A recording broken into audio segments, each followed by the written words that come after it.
everybody, thanks so much for clicking on this video. As you can see by the title, I am going to give you my tips or advice for do's and don'ts on Embarkation Day. I thought that this would be an appropriate video since I am now under 60 days for my next cruise.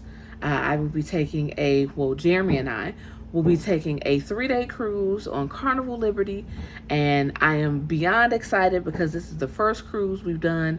By the time we get ready to cruise, it'll be literally a year since we've been on a cruise.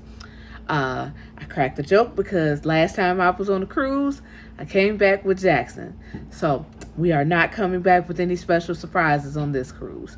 But I thought this video would be fun to do for any first-time cruiser or any even seasoned cruisers, just to help to give themselves a smooth embarkation and get the best out of your embarkation day.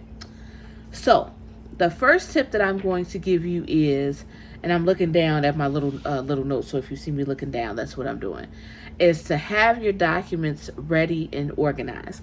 Now, I know they are using Carnival, at least, is using Verifly, so that makes things much smoother. I'm actually hoping to talk about that a little bit more in detail. Verifly was not being used last year when we cruised, so this will be my first time attempting to use it. But just have your documents ready and organized. So that means your passport, your boarding pass, any documents that you need to board, because every ship is completely different with regards to what you need. Or your birth certificate if you're traveling without a passport. Make sure all of that is nice and neat and organized and ready to go. You do not want to be digging in your bag or digging in your suitcase and all of that stuff, trying to find documents when you get there and then the person is looking like, come on, I've got a whole line, behind you. Also, speaking of making sure that you have your documents, you want to make sure that you have them on you. I have heard so many instances where people forget to pull it out of their checked luggage. They give their luggage to a porter, then they go in to check in, and everything that they need to check in is gone and on its way to the ship. They are not going to go retrieve your bags, because sometimes your bags don't come until the late evening. They're not going to go look for your bags to get your documents, and then you won't be able to board, and your whole cruise is canceled because you forgot your documents. So make sure that you have them on you. Usually I have a folder or some type of binder or something where I have everything that I need, and it stays on me until we physically get on the ship. The next tip that I am going to give is to avoid elevators, at least until sail away, after sail away. Most of the elevators midship, I would say, are shut down because the crew are using those to get the luggage upstairs and to get them to your rooms. They do usually have on midship, they usually have one elevator that's dedicated to just go to the Lido deck. And again, I'm speaking about Carnival. I don't know about any other cruise line. I haven't cruised any other cruise line yet. But they have a couple dedicated elevators that go directly from the main deck, the lobby where you enter in onto the ship, and it goes straight up to the Lido deck for you to get lunch. Other than that, most of the elevators, like I said, on midship are shut down. Now, the forward elevators and the aft elevators are usually in operation, but those are going to be extremely crowded because everybody's trying to get to their rooms. Everybody's going, busily going around, and you're going to be either sitting there waiting forever on the elevator, or you're going to be on a really crowded one, and depending on how many people you have with you, you may not have room to get on an elevator. So I would say avoid elevators. Take the stairs and get your steps, early in the cruise. My next tip is to go to muster drill. Just go ahead and get it over with. It's so easy and convenient now. Beforehand, pre-COVID, you had to go to muster drill at a certain time, and you were all crowded and sandwiched all together, waiting on it to start. They were calling a million of people's names because people think that they can just avoid going to muster drill. It's so easy now. You can watch a quick little clip on your phone, on the app. They want you to listen to how the the alert sound is, and then you literally go to your muster drill location. They show you how to put on a life vest, and then that's it. You're done. So get it over with. And now Carnival is only letting you get a couple of drinks before they shut you down and tell you that you cannot get anything else until you go do that muster drill. So the first thing you do, get on there, get that muster drill done so you don't have to worry about it. You're not shut off from anything, and they're not coming to look for you. My next tip is to get a drink to start your vacation. A lot of the ships have a happy hour special.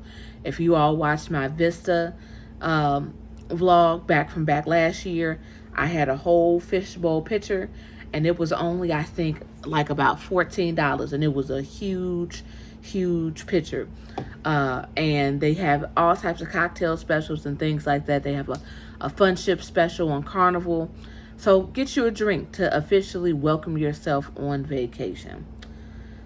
The next one I'm going to say is to know that the buffet lines are going to be long. A lot of people, especially when you're new, they think that the buffet is the only option. If you want to go to the buffet, then by all means, but there are going to be long lines. But know that there are other options on the ship. Depending on what ship you are on, there are other options as well. There's Guy's Burgers, there's Blue Iguana Cantina. Some of the ships have the Guy's Pig and Anchor, what is the pasta place called? Cucina del Capitano, which serves a lunch special, Mongolian Walk. There's all types of options instead of you just relying on the buffet. That way you can avoid long lines, and a lot of people don't find out about these certain restaurants until the sea day. So get to enjoy those restaurants before the lines get crowded on the sea day. The next tip I'm going to give you is tour the ship. Take the time to go around, look around. The maps are available on the Hub app. Tour the ship so you can get familiar with it so that you're not lost and you know what different entertainment options are available. I know a lot of people have a hard time finding out where their dining room is when it's time to go to dinner in the main dining room.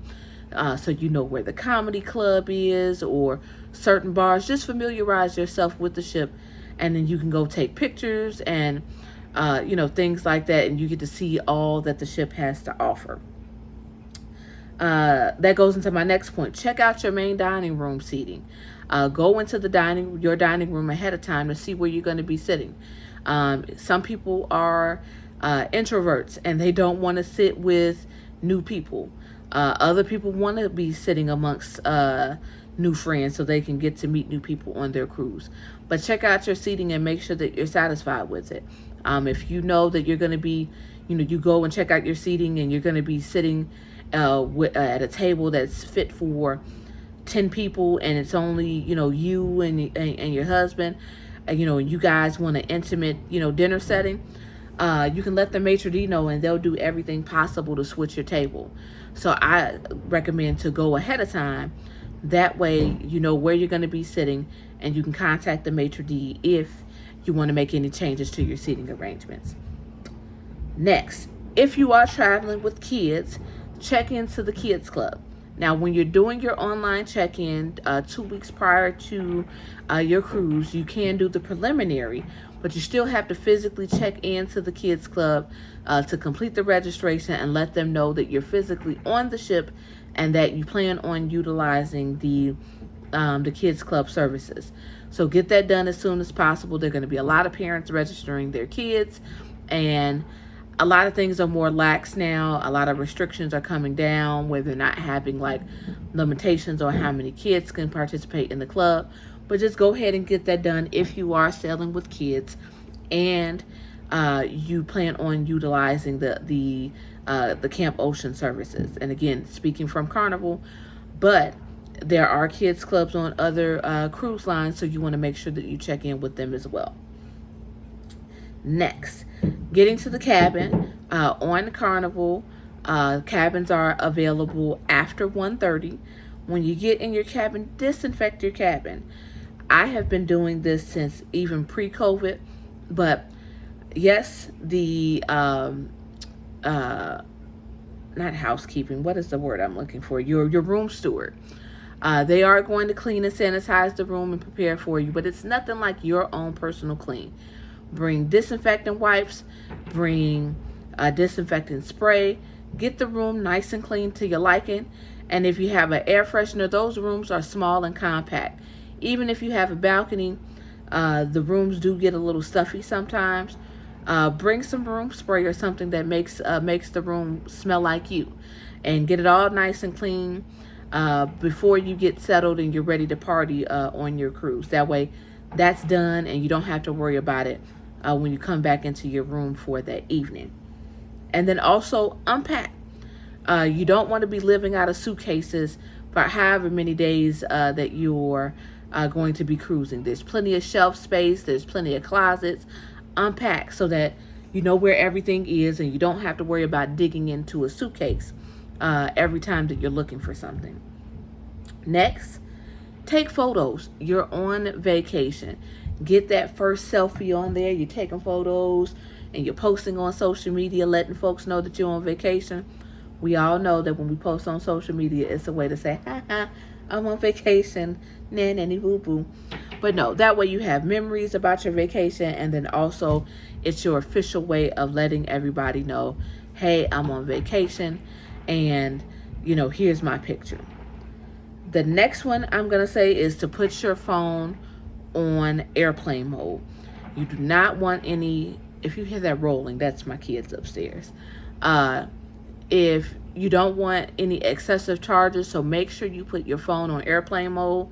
The hub apps work while on airplane mode. You don't want the phones to be roaming while at sea, because believe it or not, depending on who your carrier is, you can still get service sometimes to make phone calls while you're at sea, and you don't want to get all of those roaming charges, and then you get your next phone bill and you're like, where did this come from? So put your phone on airplane mode. Also, a tip, it's worked for me every time. If you have an iPhone, even with your phone being on airplane mode, iPhone to iPhone text messages will still come through successfully.